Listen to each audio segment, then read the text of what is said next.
finalité que pour qu'il y ait des transformations sociales.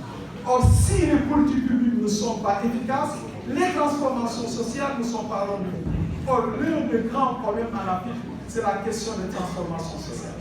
Transformations sociales qui permettent à la société de connaître des bons qualitatifs, transformations sociales pour lutter contre l'analphabétisme, résoudre les questions de santé, mais également les questions d'autosuffisance alimentaire. On se rend compte que dans des pays qui ont une posture différente en matière de politique publique, je parle des pays asiatiques ou le Canada, on se rend compte véritablement que les politiques publiques produisent des résultats.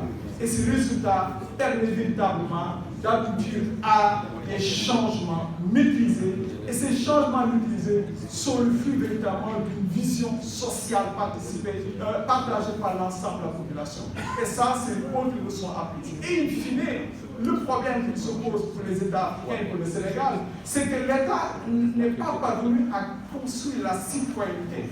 Parce que les changements sont portés par les citoyens. Les mutations sont portées en fait par des agents conscients. Donc si la citoyenneté n'émerge pas, ça pose un problème. La question de la citoyenneté est une question centrale. Parce que les citoyens est le produit, la jonction de deux dimensions. La famille. C'est la famille véritablement qui donne les valeurs à l'économie. C'est la famille qui fixe l'identité première. C'est la famille qui permet à l'enfant de savoir ce qu'il doit faire et ce qu'il doit faire.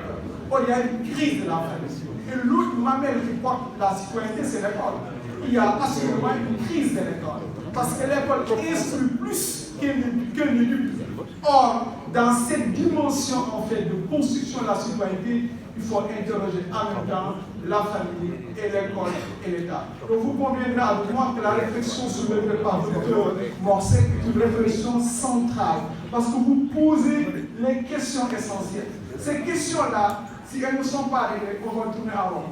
Ces questions-là, si elles ne sont pas réglées, le Sénégal va féliciter. Ces questions, si elles ne sont pas réglées, l'Afrique sera un élément marginal des relations internationales. Or, il nous faut véritablement refonder, moi j'ai dit refonder l'État pour que l'État soit véritablement l'outil qui permet de porter les transformations sociales et permettre à l'Afrique et au Sénégal d'avoir une autonomie stratégique. Parce que aussi l'un des problèmes, c'est que nos États n'ont pas d'autonomie stratégique. À chaque fois qu'il y a un choc exogène, l'État fait du tout. Et en fait, les pressions des organisations internationales, des acteurs externes au continent qui dictent le choix de l'Afrique ne permettent pas à nos États d'avoir une autonomie stratégique. Donc voici en gros un certain nombre de leçons apprises que je voulais partager avec vous pour moi dire qu'en fait cette réflexion est centrale, c'est notre devenir qui est en jeu et ce devenir-là, nous devons le maîtriser. Je vous remercie.